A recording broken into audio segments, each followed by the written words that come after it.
Әлемде 4000-ға жуық ұлт пен ұлыс бар көрінеді. Ал мемлекеттер саны 200-ден ғана асады. Яғни жер бетіндегі ұлттардың тек 3%-ның ғана мемлекеті бар. Біз қазақ халқын жаңа мың өліп, мың тірілген деп айтқан кезде де мың өлген екен. Ол қалай тірілді? Дәстүр арқылы тірілді. Шапқыншылық болды, түрлі қырғындар болды. Қалай басы құралды? Дәстүр арқылы құралды. Мемлекеттердің қалыптасуы, дамуы бәрі де тарихи үдеріс болғанымен, оның ішкі жағын қарасаңыз, бәрі де дәстүрге тіреледі екен.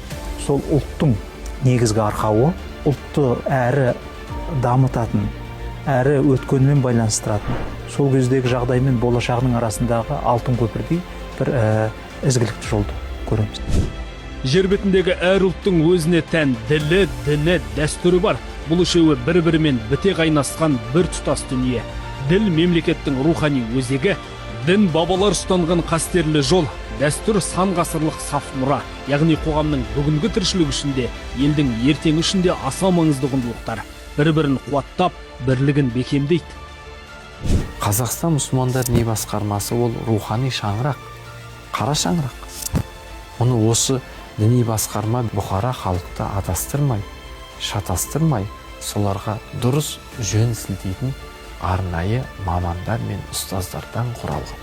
Сондықтан жастарға айтатынымыз, кез келген уағызшының дәмді уағызына еріп кете бермей, қай өңірде болса да сол өңірдің имамынан, ұстазынан тыңдап дәріс алатын болса, онда ол жастар ата-анасына қарсы болмайды.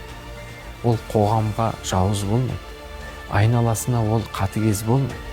Керісінше ол маңайына имандылықты, руханиятты, ол айналасына қайырымдылықты, берекетті насихаттайды. Қай уақытта егер өзінің түпкі бұлағынан дұрыс ақпарат алатын болса. Жаһандану дәуірінде жұтылмаудың жолы дін мен дәстүрді дұрыс түсініп, дәріптей білуімізде. Яғни рухани иммунитет күшті болса, сыртқы сұрапылға ұтылмаймыз.